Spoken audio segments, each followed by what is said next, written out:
Okay, I got a access. So, okay, let me share my screen. Yeah, before moving further, if anyone are new today, what we have discussed yesterday is about the course syllabus we have discussed. Actually, I have given some introduction about me and course syllabus and what are the different projects that we are going to see as part of this course. There are 8 different projects we have, and there is much course content which deals with very basic level to advanced level, and we have we also have some troubleshooting and debugging things are there in the in the course content. If you are new to class today, please go to YouTube and type the Durgasoft. Go to the Durgasoft channel. There you will be finding a playlist of yesterday's class. Then you can watch there, and then that's the thing. Yesterday just introduction, and one important part from yesterday class is only one prerequisite, that is the AWS account. Okay, the AWS account, how to create an AWS account, I will be showing you in the classes, but AWS account should be there with you actually, if for our labs in order to practice ourselves. Okay, that's the thing actually. Now let's go further. And today, what is our agenda? Yesterday I have told you our agenda for today is like introduction parts. Actually, let me go to that. 1 second. Where is that? Once again, I need to open that.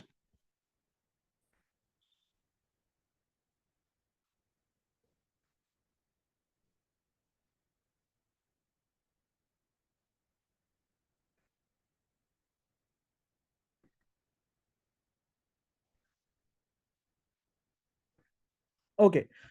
Okay, yesterday these are the things we have seen: tutor introduction, general introduction, and the course introduction. And today this is our agenda: what is DevOps, and what is an application, what is SDLC process, and what is a server, what is a physical server, what is Docker and Kubernetes, where does Docker and Kubernetes fits in software release process. Okay, these are our points. Today we need to discuss about them. Okay, now DevOps. What is DevOps? DevOps is a combination of development and operations. Actually, development does not mean the application development. It means that developing the automation scripts. Suppose you are doing daily task. That daily task you should do regularly daily. Okay, in that task which you are doing regularly, you need to automate the task by writing some script, whether it is shell script, whether it is Python script, whether it is Terraform script, whatever the script it is. Groovy script also comes sometimes in the Jenkins actually. So whatever the script it is, you will be writing a scripts in order to automate the tasks that comes under the development. And the operations means maintaining servers, regularly providing the security patches to the servers, and regularly deploying the new versions of the applications to the servers. So regularly maintaining that actually, so that comes under maintenance actually. So in DevOps life cycle, there are many tools that comes under DevOps. Out of those tools, we are going to see Docker, Jenkins, and Kubernetes, which are very important tools under the DevOps. Right, that's the thing actually. That's a DevOps. Okay, now, what is an application? Application is nothing but a website. Suppose you might have visited so many applications in the internet, right? You might have visited Amazon.in, Redbus.in, and many other applications. So that's an application. That's an application actually. Application is nothing but a website that is hosted on a servers, so that you can able to access that application from your browsers actually. So that is an application. Okay, now in order to develop that application, people in the industry follow some process. Okay, they cannot directly develop that application. They need some process in order for that development of that application. Okay, that process is called SDLC process. There are many processes that they follow: agile, SDLC. There are many processes like that, but I am sharing you the example of SDLC process: software development life cycle. If any company want to develop a software, so they are going to follow a process. That process is this, actually is SDLC, software development life cycle process. Okay, there are 6 phases in this software development life cycle process. First phase is analysis phase or the requirement phase. In this phase, what the people does is they will collect the requirements. Requirements means like how many people are needed in order to develop this software, and what are the requirements. Okay, requirements like how many servers are needed in order to deploy this application.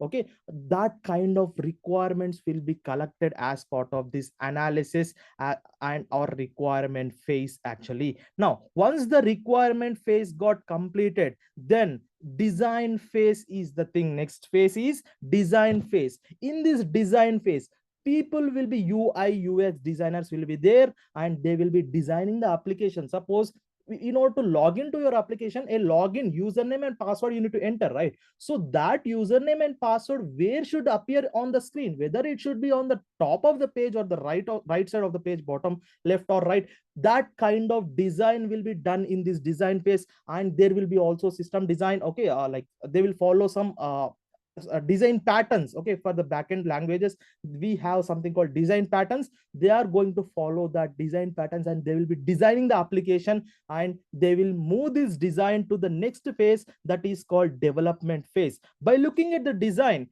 people will be choosing one programming language, which is our whatever the feasible programming language.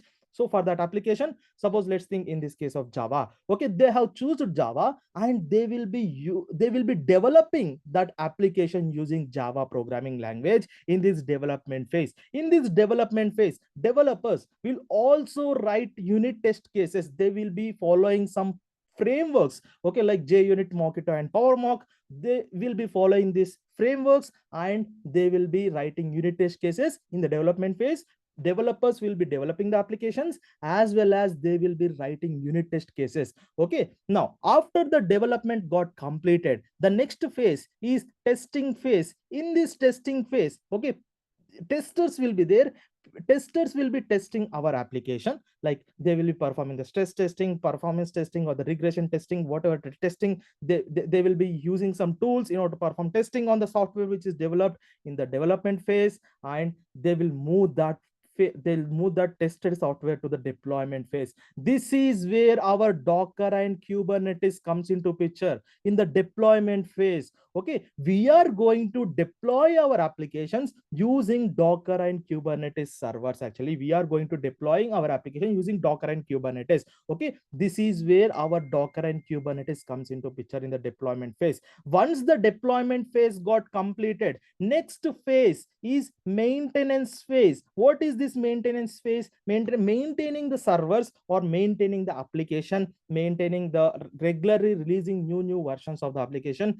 When the developers has created new version of the application, this maintenance which should be done in order to regularly release. If any problem appears with the application, maintenance people should be checking that problem and solving that problem there itself. So that is a maintenance phase. So these are the phases that people follow in the industry to develop a particular application and deploy that application to the servers actually. So our important phase is deployment phase for our course. Here is where our Docker and Kubernetes comes into picture actually. Here is where our Docker and Kubernetes comes into picture. Okay, now why I'm not talking about Jenkins, I'll be telling you the reason in the future. Okay, now let me go down. Suppose, what is a server now? What is a server?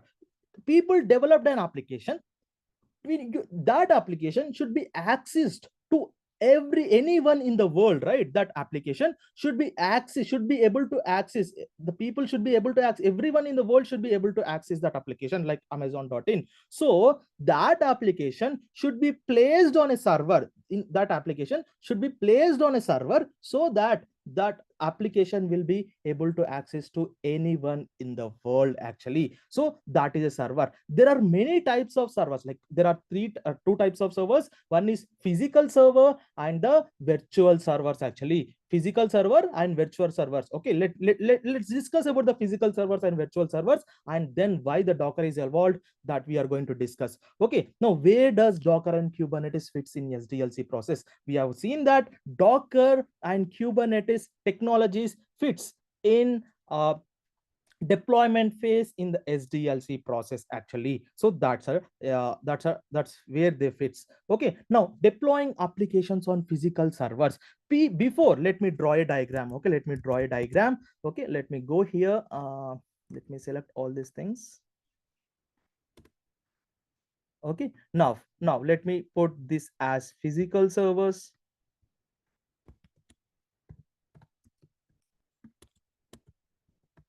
Okay, physical servers. Before few years, before 10 or 15 years long ago, people used to deploy their applications directly on the physical server. Okay, suppose this is a physical server. Physical server, what is a physical server? A server we can touch and we can feel that server, like we can touch that server, like our machine, our laptop is a physical server where we are running our different applications, right? So that is a physical server. Okay, now this is a physical server. In this physical server, previously people has deployed an application. Previously, like this, people used to deploy an application, something like this. So this is the application, appli. Okay, application that is deployed on the physical server. Now this physical server, let me label this as physical server. Physical server. Okay, this physical server has 10 GB, 10 GB of memory, 10 GB of memory. Okay, memory. Okay, RAM, I mean RAM. Okay, let me put RAM. Okay, for your easy purpose, for your easy understanding. And this physical servers, this physical server have 10 CPUs. Okay, CPU actually. Okay, this is a physical server on which people has previously, before 10 years, people deployed an application on this physical server, and this physical server has 10 GB RAM and 10 CPUs. 10 CPUs are there with this physical server. Okay, out of this 10 GB RAM and 10 CPUs that are there with this physical server, my application which is deployed in this physical server is using 1 GB RAM, 1 GB, 1 GB RAM, and 1 CPU. 1 CPU. Okay, out of this 10 GB RAM and 10 CPUs, my application is only using 1 GB RAM and 1 CPU. And what about remaining 9 CPUs? Remaining 9 GB RAM, 9 GB RAM, and 9 CPUs. What about them? What about them? Okay, remaining 9 GB RAM and 9 CPUs were resource wastage. Okay, one second. RAM. What about these two things? 9 GB RAM and 9 CPUs actually. So these some of the disadvantages. Let me list some of the disadvantages of using physical servers in order to deploy our applications. Okay, disadvantages of using physical servers to deploy applications. What is a deploy? Deploy means to place, to deploy, to put the application on that server actually. What are the disadvantages that we have if we deploy our application onto the physical server? The first disadvantage that we have in this case is resource wastage. Okay, resource wastage. Here, what is resource wastage? Here, out of 10 GB RAM and 10 CPUs, only 1 GB RAM and 1 CPU is used by my application. And what about the 9 GB RAM and 9 CPUs? So that resource means CPU and memory. Resource means CPU and memory. So out of the 10 GB and 10 CPUs, 9 GB RAM and 9 CPUs are wastage. Okay, there are they are resources and they are waste actually. Now, that is the first disadvantage that we have in this physical server, right? Now, uh, the second disadvantage, what is the second disadvantage we have if we deploy our applications onto physical servers? Okay, let's discuss that. Okay, now I have 100 different applications. I have 100 different applications, multiple applications, not only 100. I have multiple applications in order to deploy onto the servers actually. Now I need 100 servers or multiple servers in order to deploy that application. if I have multiple applications, I need multiple servers in order to deploy that applications. So I need to purchase all these servers, physical servers. I need to purchase them. Okay, if I purchase them, I need a big space. I need a big space in order to maintain them. I need a separate team in order to maintain them. I need some like air conditioners. Okay, because servers need air conditioners in order to work well. So there is high maintenance with the physical servers. If you deploy your applications on the physical servers, there will be high maintenance. High maintenance. Second disadvantage that we have is high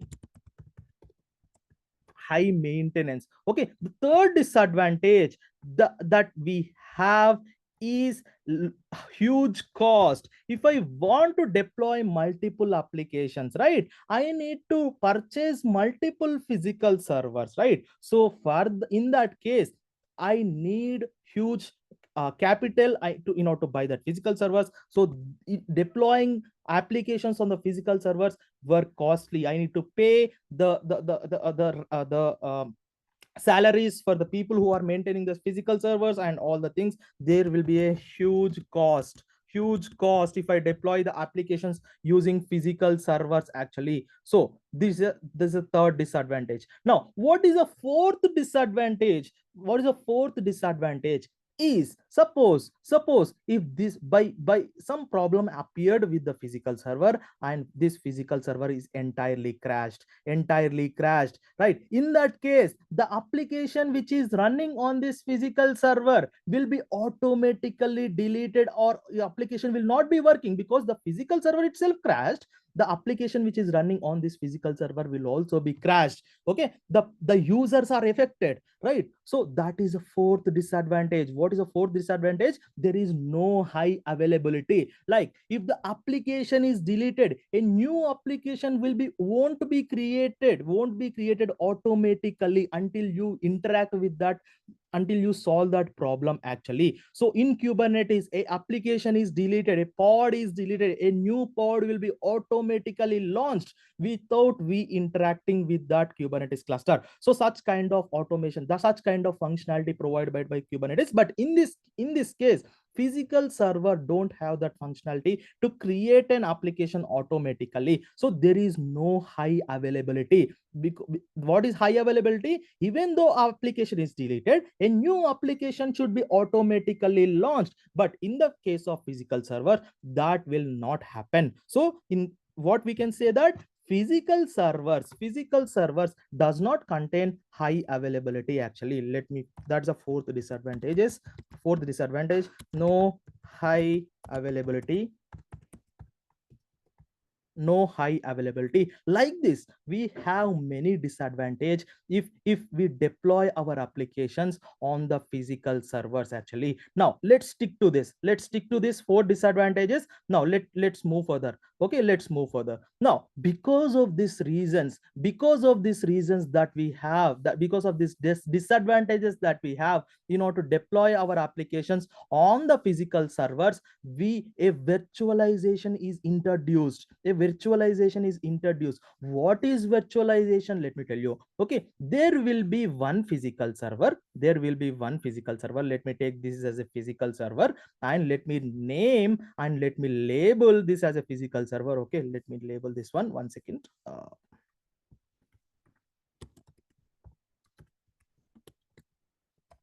This is a physical server with 10 GB RAM, and 10 CPUs. 10 CPUs actually. Now this is a physical server with 10 GB RAM and 10 CPUs.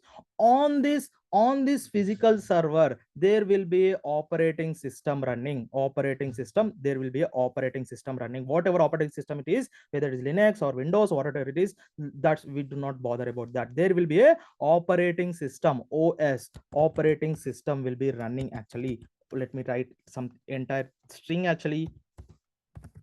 Operating operating system will be running. On this operating system, people deployed a virtualization software. People deployed a virtualization software. What is the use of deploying, like what is the use of installing virtualization software? I'll tell you. Okay, there are many virtualization softwares available in the market. Okay, let me take one of the software, that is hypervisor. Okay, hypervisor. Okay,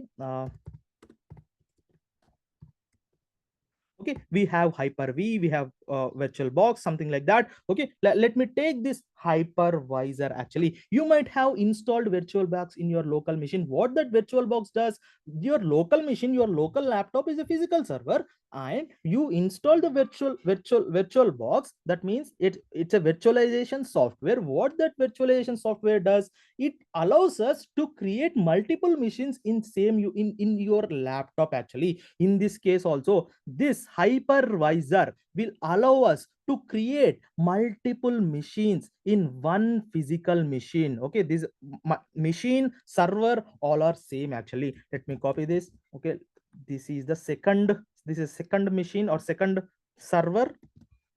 Okay, this is the third server that we have now.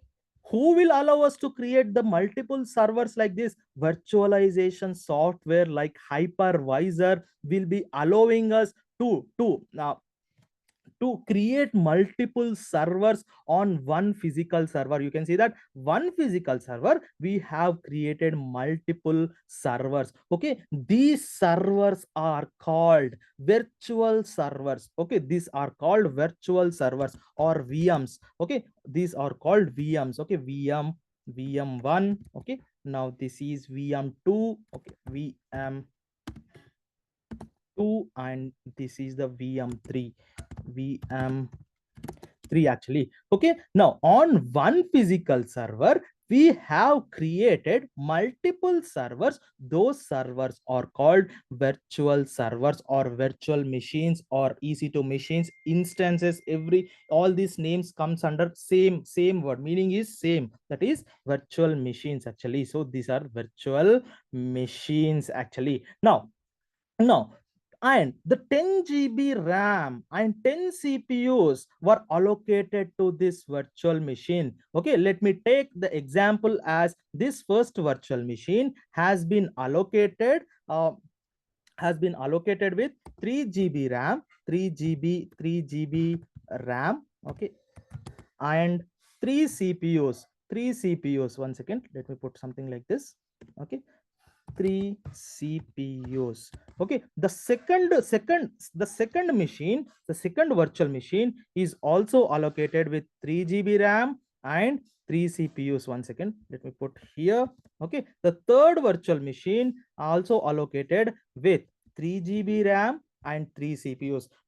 Now, the remaining 1 GB RAM and 1 CPU is used by the operating system on this and hypervisor software. Okay, now entire resource is proper. Like here you can see that entire resource, physical server, out of 10 GB RAM, 10 CPUs, entire resource is properly used by first virtual machine is using 3 GB RAM, 3 CPUs. Second virtual machine is using 3 GB RAM and 3 CPUs, and third one is also using 3 GB RAM and 3 CPUs, and remaining there will be this combinedly using 9 GB RAM and 9 CPUs, and 1 GB RAM and 1 CPUs will be used by operating system and hypervisor. Right, now here, if I want to deploy multiple applications, I no need of purchasing multiple physical servers, because in one physical server only I can create multiple servers. In each servers I can deploy multiple, like this application. So let me take this is application 1 and this is application 2 I can deploy, and this is application 3 I can deploy. You can see that. Let me name this as application app1, and this is app 2, and this is app 3. Actually, now you 1 second, yeah, 1 second, you can see that instead of previously in one physical server, if you want to deploy multiple applications, you need to purchase multiple physical server. But if you want to deploy multiple applications in case of virtualization, you no need of purchasing multiple physical servers.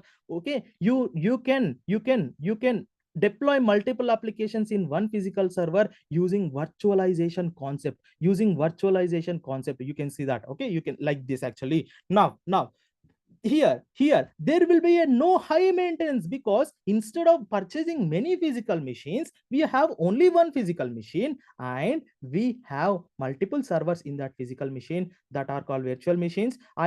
Instead of purchasing multiple physical servers, I only purchase one physical server, and I will be deploying multiple applications as part of the virtual servers that were created on that physical servers actually. Right now there will be a no high maintenance in case of virtualization, because you can see that only one physical server you need to maintain, that's it. Okay, there will be a no huge cost, also, because only one physical server, right? There will be only, I need to purchase only one physical server instead of purchasing many physical servers, right? Only one physical server used to deploy multiple applications. So these two advantages were gone in case of virtualization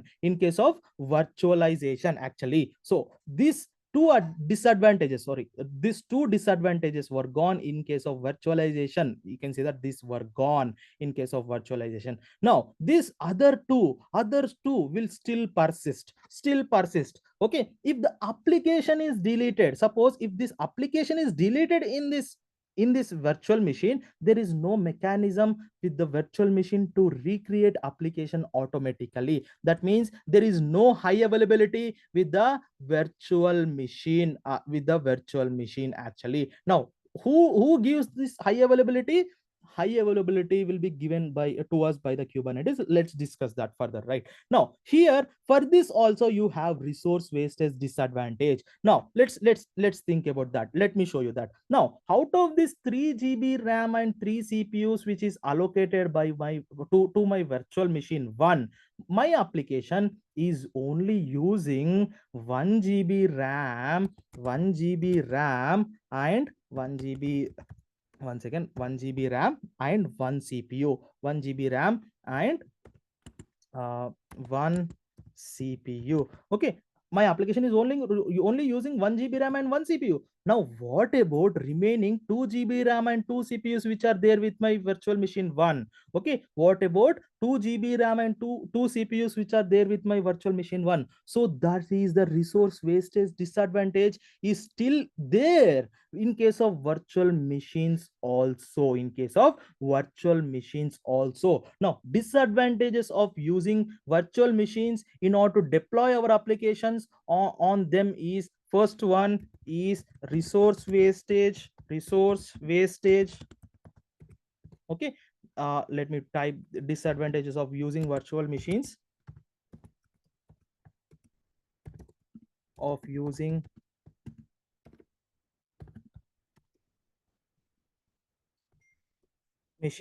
to deploy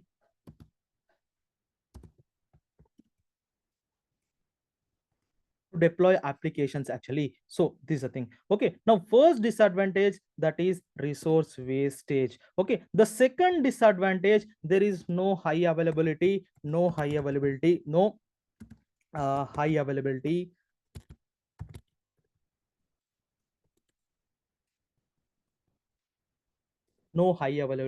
Okay, these are the two disadvantages that we have end with when you deploy the applications on the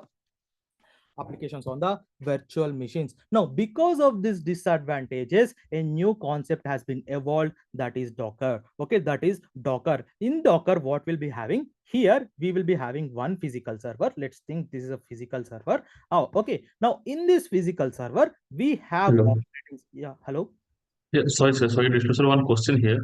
Mhm. Sir, when you go for this content, like virtualization, so for example, one VM is down, right? So still we have two virtualization servers are there still providing the services, right? Yes, but first application is deleted, right? If the one VM is down, the application one, app one is there on the first VM only. In that case, the application one will be down, right? So that's the thing I'm saying. The Yeah, for application example, sir. Yes, sir. But sir, if you have a same application in three VM, for example, due to traffic, we deploy three applications in same application, three different VM. Uh, okay, Then one also also gone also. then also traffic will be affected. Suppose if you deploy this application one in three different VMs. Okay, suppose there are 100 people are accessing this application, or 90 people are accessing this application, right? Now first VM will be getting 30 requests, second VM will be getting 30 requests, and third VM will be getting 30 requests, right? They will be load balanced, the requests will be load balanced with each other. Now if first VM is down, the other two VMs are there to serve the request, but the load will be more on that case actually, in that case actually. Now instead of sending 30 30 30, they will send more requests here actually, 45 requests to one VM and 45 requests to one VM. If right amount of CPU and right amount of memory will not be there with in order to serve 45 requests by this VM2, then your request will be throttled, the response rate will be very less to you actually. That's the disadvantage that you have in that case. Okay, okay. So, sir, my question is, resource wastage should be done, so that will be there, but high available means actually the response time we will get the response should be delay. It's like it should be slow, right? Yes, Uh, yes, but but high still, availability is not there in this case, because there is no mechanism to recreate that application automatically. okay, Yeah. Okay, that's okay, it. sir, thank you. Yeah. Okay, now in this case this is a virtualization. Let's go to Docker. Okay, let me put this one as physical servers. Okay, physical server, and this physical server has same example, 10 GB, 10 GB RAM,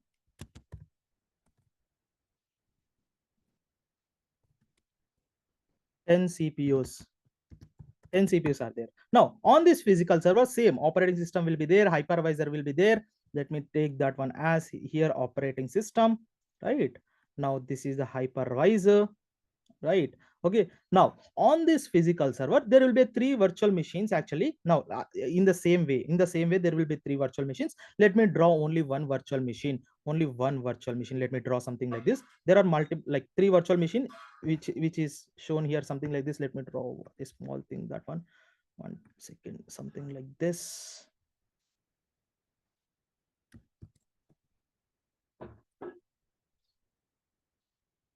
Okay, each virtual machine here, each virtual machine or virtual server is allocated with 3 CPUs and 3 GB RAM. Let me take VM, and this VM is allocated with 3 GB, 3 GB RAM, and 3 CPUs, 3 CPUs actually. In this virtual machine, what will be there actually? In this virtual machine there will be a whole guest operating system, that we call it as guest operating system. Let me take this one as guest operating system. Okay,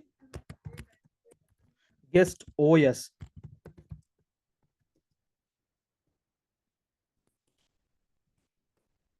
Okay, whatever the operating system it is, whether it is a Linux, whether it is a Windows, whatever it is, we will be having guest operating system. Suppose, let's think this physical server is your laptop. On that physical server you have installed VirtualBox, and your laptop is a Windows, right? Now if you install VirtualBox, you can create Linux machines, something like that. Okay, so that is this virtual machine, Linux machine, that is a virtual machine. Now on this guest operating system, let's think this is Linux. Okay, on this guest operating system we will be installing a docker on this Docker software. It's a container runtime engine. What is a container runtime engine? That's a terminology. We will be discussing all the containers, what's the runtime engine, okay, what's the image, we will see in the Docker terminology, no problem with that. Okay, now this on the guest operating system we will be installing Docker. Okay, Docker.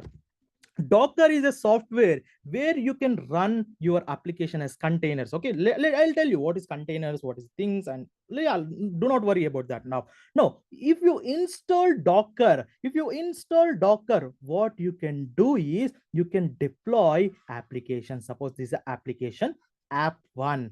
You can see that this is the app one, and this is the app two. One second. This is the app two. One second. App 2, and this is the app 3 actually.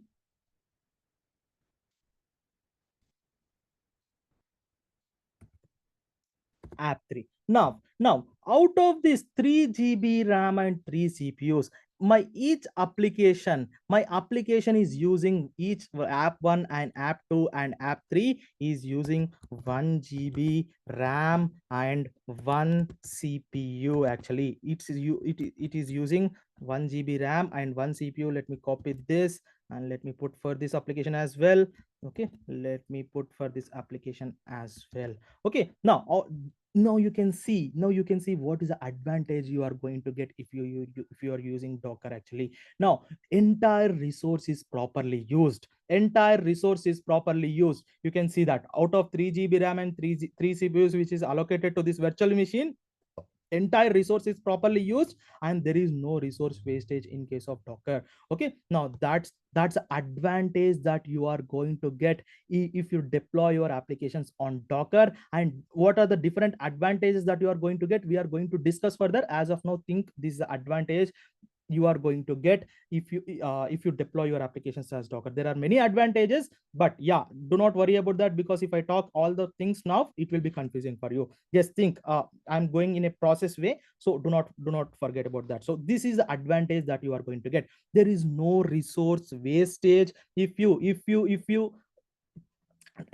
deploy your applications as part of Docker containers. Okay, now that is gone. Resource wastage is gone in case of Docker actually. Now there is a still disadvantages we have with the Docker. Now what if this application is deleted? Suppose someone wantedly deleted this application, or by mistake has been happened, or whatever it is, that application one is deleted from the virtual machine. Now there is no mechanism to recreate the application with the Docker.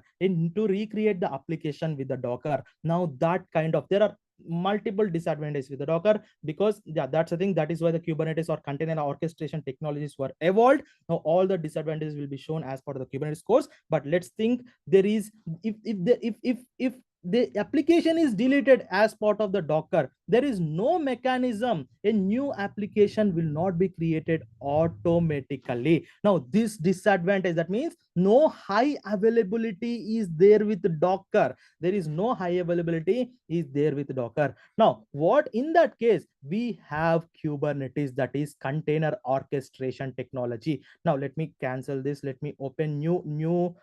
One second, please. Yeah, let me file new. Okay, now in Kubernetes we will be having Kubernetes cluster. Okay, we will be having Kubernetes cluster. Actually, what is this Kubernetes cluster? Kubernetes cluster means it's a combination of multiple servers. This is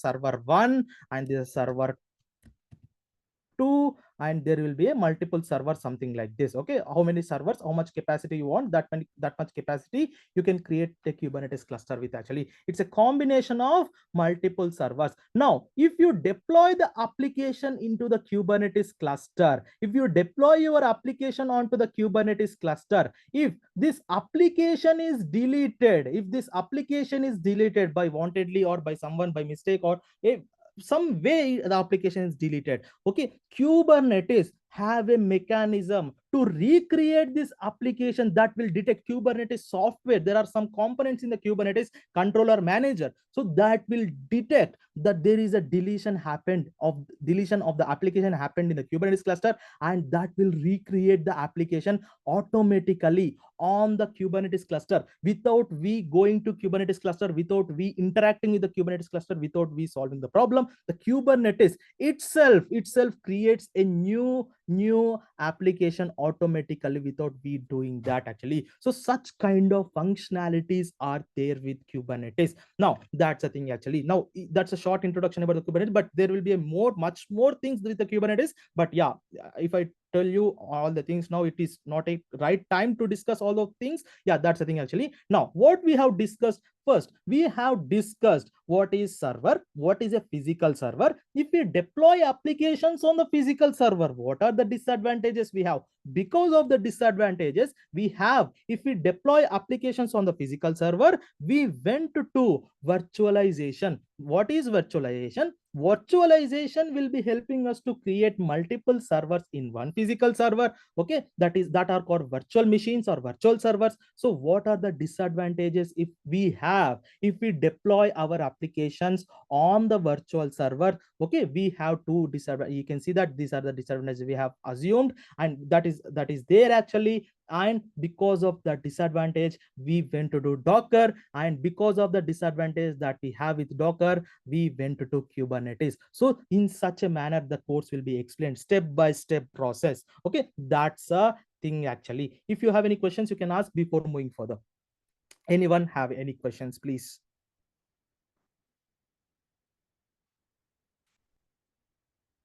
Or is that clear? Please reply, please.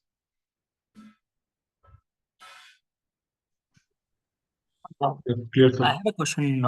So in real time, do we install Docker in virtual machine or on physical servers? No. In real time, people will be installing Docker in virtual machines, not on physical server. Okay, all the people in the real time will not be we are using cloud providers. Okay, physical server will not be created by us. Physical server will be created by AWS people or the Azure or the GCP, Google Cloud people. Okay, now we are going to create a virtual machines. In that virtual server, we are going to install Docker. Yes, not physical servers.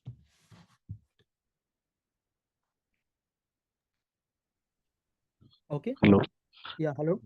Yeah, Shiva, myself Ajit here. Yep. So I have little confusion here in part of Docker diagram. When you mention here guest operating system, I think it should be a host operating system or guest operating system, because I think guest operating system inside the container, right? No. Container will be having only applications. Okay, that's a guest operating system. Host operating system will be there on the physical server. Okay, the host operating system will be there as part of this. Okay, it's like your virtual box. Okay, like when you install your virtual box on your local laptop, it will allow us to create multiple if your laptop is Windows also, it will allow us to create Linux machines, right? Linux servers you can create if you install virtual box. That is a guest operating system that you call it as. It's same as like your virtual box. But yeah, okay. So this is the host operating system. Okay, so if we taken as a guest operating system, but in container we can we can mention, right, we can deploy any application, right? So what part of the operating system should be same in host and in guest, both? Because see, when we are suppose we are taking a Ubuntu machine, right? So it is taking 2 GB something, right? In host operating system 2 GB or 3 GB, whatever it may be. But when we are deploying as a container, it is taking 70 MB. So what should be the similarity within operating system? See, the similarities within the operating system cannot be same because you can see that let's take an example of your same virtual machines. It should not be the same. Yeah, I do agree. But it should not be the same. But what some part it will be the same. So the resources should be there with the physical server. The resources should be there with the physical server, so that that resources should be taken by the physical like host operating system or the virtual machine. Because if the physical server has the resources only, then the host operation, the virtual machines can be created. If the physical servers does not contain any resources, then these virtual machines cannot be created. This resources should be there in order to create the virtual machines or virtual servers. There will be no connection or no dependencies between the guest operating system and the host operating system. They are independent. Okay, they're independent, right? Yeah.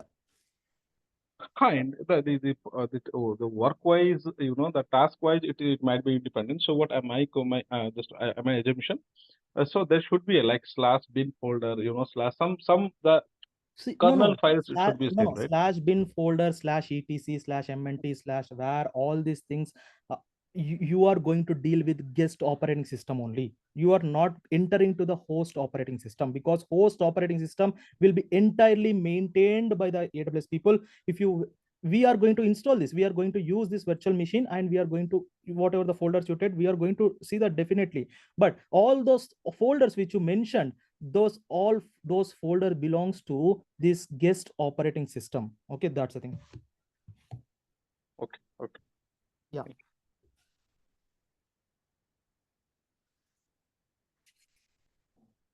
Yeah, anyone have any questions, please?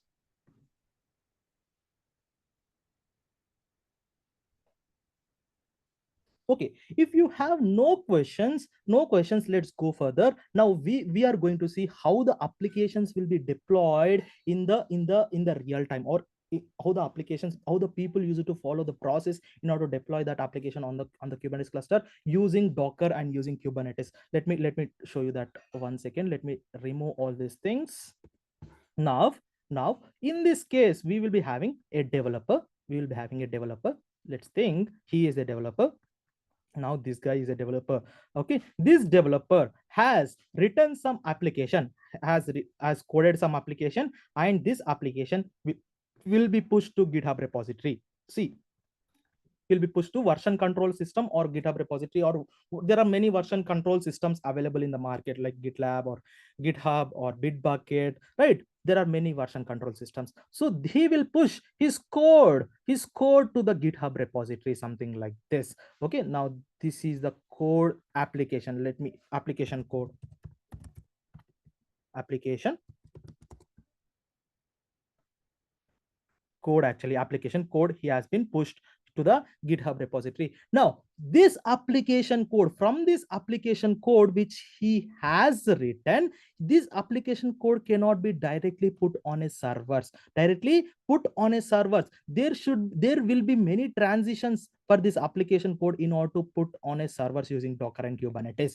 Okay, first you need to understand that flow. Before moving into Docker. Okay, this application is converted into a jar file. Okay, let's think this application is a Spring Boot application or the Java application. This application is converted into a jar file using Maven or the Gradle. There are package managers of there will be there are tools they are used to create a jar files out of our Spring Boot applications. Okay, this jar file will be created out of this application jar file. What is this jar file? Jar file is kind of an artifact. What is it? Artifact means, suppose you have 100 different files in your local machine, and if you want to send that 100 different file to your friend, what you'll do, you will zip that 100 different files in one file and send that one file to your friend. Okay, that zip file is called artifact, that we call it as. Here our application contains many different classes and many different packages. Okay, all these things. Okay, now that application should be converted into some artifact. That artifact is called jar file in case of Java. Okay, that is a jar file. The application will be converted as a jar file. Okay, now there will be one more file, that is Docker file. Okay, there will be one more file, that is Docker file. This jar file, which is created from the application code, is included in this Docker file. Okay, this jar file will be included in this Docker file. Let me label this. Okay, okay, it will be easy for you to understand. Docker file. Okay, now this jar file is included in this Docker file. And from this Docker file, we are going to see all these things in our course: application code, jar file, Docker file, all these things we are going to see. Do not worry about that. You need to understand this flow. From the Docker file, we will create something called Docker image. Docker image we are going to create. Okay, some commands are there. We are going to see that Docker image. Okay, Docker image. Okay, this Docker image is pushed to Docker registry. There is something called Docker registry. For our, in order to store our application code, we have so like version control system like GitHub, right? So like that, in order to store our Docker images, we have registries, that is like Docker registry we call. There are many registries with the AWS. There is ECR. You have public registries, the hub.docker.com. We are going to use mostly hub.docker.com, and sometimes in the project we are going to use ECR. Okay, you need to understand different ways, right? So that's why I've included it as part of the course. Okay, now this Docker image will be pushed to ECR or the Docker hub or the Docker registry. Let me give a common label. This is the Docker registry. Okay, Docker registry, and this is the Docker registry, and in which our Docker image is present, which is created here. Actually, in which our Docker image is present, which is created here, Docker image. Okay, this Docker image is present as part of this. Okay, what is this Docker image contains? Our Docker image contains our application, because this jar file see, from the application code we created a jar file. That means jar file contains our application, right? From this jar file, in the Docker file we have included this jar file. Okay, this Docker file is created as a Docker image. That means this Docker image also contains jar file. Jar file internally contains application code. That means our Docker image contains application code. Do not worry, do not confuse. Do not worry, just for your information I'm giving, it will be very clear in the course. Okay, this Docker image contains our application, and this Docker image will be pushed to Docker registry, and we will be having Kubernetes clusters. Okay, let me take this. Okay, this is the Kubernetes cluster. In this Kubernetes cluster, we will be having multiple servers, right? Cluster means multiple servers. Okay, let me take Control C, Control V. Let me take it here, something like this, and let me take here something like this. Okay, now this is the one. Now this Docker image, which is pushed to Docker registry, will be used in order to deploy our applications onto the Kubernetes clusters.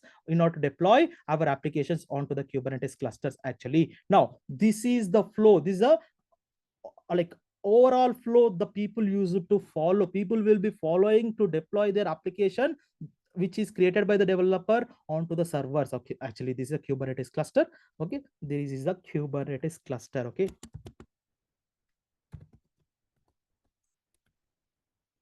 is a Kubernetes cluster. Now there are intermediate steps that are there. Okay, that is part of our Jenkins pipeline. That's a part of our project. Now there is an intermediate step. This is artifact. I told you this is a jar file is nothing but an artifact. Okay, now this artifact will be stored as part of repository. Like artifact repositories will be there, that like JFrog is artifact repository. We are going to see, okay, that one, how to store that one. JFrog we have. Okay, JFrog. Okay, one second.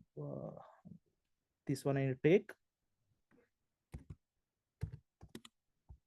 JFrog is used to store our artifacts that is generated by the application. Artifacts means jar files. Now, and one more step will also be there, that is static code analysis. Static code analysis with the Sonar Cube. What is static code analysis? You have written an application and there will be some dependencies that you will be had. See, all these terminologies with respect to application, do not worry about that. Okay, now you will be having dependencies that will be adding to that application. Whether that dependencies contains any bugs, where your application code which you have written contains any duplicates, okay, duplicate lines or duplicate things. Okay, such kind of static code analysis. Code coverage. Okay, how much amount of test cases you are written for your application. So such kind of code coverage will be, all these things will be validated as part of the Sonar Cube, that performs static code analysis. Sonar Cube.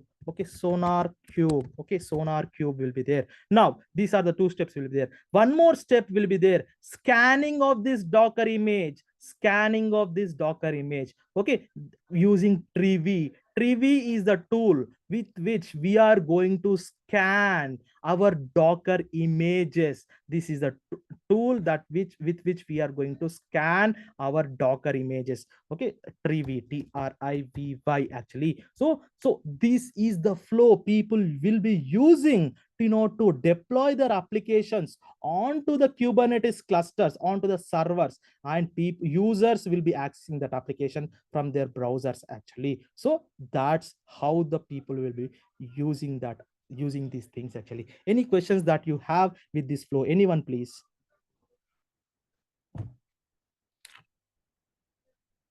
So one question here. Mhm. Sir, like for example, in an application we make it, we actually create a jar, okay, or war, okay.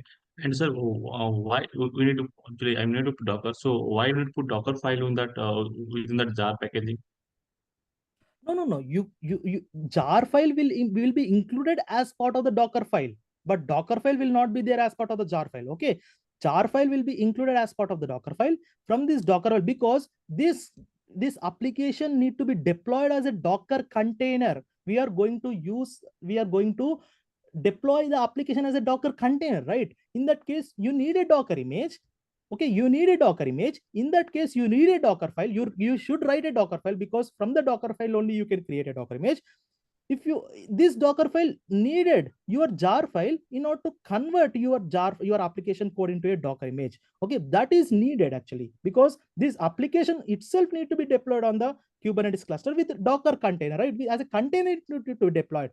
In order to deploy that as a container, we need a Docker image, right? So in order to create this Docker image, we need to include this jar file as part of this Docker file. Okay, from this Docker file only we need to create a Docker image. So that's the dependency will be there with each steps actually, something like that. Yeah, that means using Docker file we can create the Docker image. That's why you need that file, right? Yes. And we have to write this Docker file, right? We need to. We have to write Yes. this Docker file, right? Yes. We need to write a Docker file. Okay. This will be mostly asked in the interviews also. Docker file, writing Docker file. Okay. Thank you, sir. Yeah.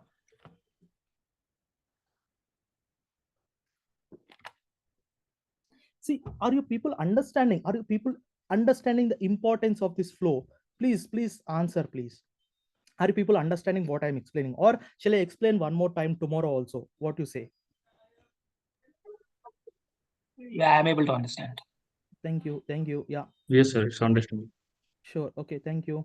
Anyone? Please respond, please. I'm requesting. Yeah, we can understand. Okay. If these recordings will be provided like in mail or something, it will be useful for us so that we can at least see once before coming to the next class. Yes. This will be part of the in the DurgaSoft channel in the YouTube. You will be having a playlist. Okay. Yesterday's recording is already there. This recording also will be uploaded in next 1 or 2 hours. Okay. That will be good. Yeah. Yeah, and once you have registered for the course, you will be getting the drive access, and all the recordings will be there in that drive also. No problem with that. Yeah, that's the thing. Yeah. Okay. Yeah. Now that's the thing. And what is the tomorrow's class? What's the tomorrow's class? Tomorrow's class we are going to see what are microservices, what is a monolithic application, what are microservices, why we will be using Docker to convert that microservices as microservices are Docker containers or Docker images. We are going to see Docker terminologies. If time permits, we are also going to see architecture of Docker. Okay, all these things we are going to see. Do not miss the tomorrow's class, because we are starting the Docker tomorrow. Please do not miss that one. Okay, now that's end of the class today, and please go ahead and register for the course, and that's what I will be telling until these demo classes will be telling this actually. Go ahead and register for the course. That's the thing, and that's the thing. Okay, that's the thing. Any questions, anyone? If not, we will meeting in the next class. Okay. Sir, like one question, like we'll start with Docker or Jenkins? No, we will start with the Docker, because Jenkins is used to automate the pipelines. First, you need to understand the Docker, then the Kubernetes, then only automation will be, right? First, you need to understand the manual steps. then only automation will be understanding. Without understanding Docker manually, without understanding Kubernetes manually, there is no use of going with Jenkins in automation way, right? First you need to understand manual. That's why we will go with Docker and Kubernetes first. Okay. Thank you. Yeah. I have a question, Shiva. So here we are seeing the flow like SonarQube and JFrog, right? So I know these are the common tools which we are using for DevOps, but does it vary from organization to organization? Yes, they will be vary from organization to organization. See, for static code analysis, some organization uses SonarQube, some organization uses Fortify. Okay, for jar storing of the artifacts, some organizations uses JFrog, some organizations uses Nexus. Okay, so this varies from organization. Yes, you are right. Okay, and in couple of job descriptions, I have seen that for CI/CD pipeline, instead of Jenkins, few are asking GitLab and few are asking GitHub Actions. Yes. So this is where I'm confused. Why? Because I have 10 years of experience and I'm working in Bangalore on VMware domain. So I'm part of VMware Cloud Foundation team. But what I am seeing related to DevOps is the job description is different for every company. So if I go through this particular course and if I have knowledge of these tools, yes, and if the company says that no, we are not using this, we are expecting a person who knows GitLab or who knows GitHub Actions for CI/CD pipeline. And instead of Kubernetes, I have seen a couple of companies are asking OpenShift as well. So due to high experience, the expectations are very high and they're asking entire IT industry in the interview. That is the biggest concern for experienced people like us. Yes, you are right. But yeah, we are not going to cover GitLab or GitHub Actions because very few companies will be asking that. But most of the companies will be asking Jenkins because see, we have 23 different clients in our company. 20 clients are using Jenkins. The 3 clients are using GitHub Actions. And yeah, that's the thing, because most of the people use Jenkins. That is why we have included Jenkins. If that is not important, we might be including the GitLab or GitHub only, GitHub Actions also. But yeah, that is the importance of Jenkins. That's why we included. But yeah, that's the thing. Actually, there will be no coverage of GitHub Actions and GitLab. But if you want any pipelines related to GitHub Actions and GitHub, I can share you with a drive, and that you can refer them actually. Got it. Thank you. Yeah.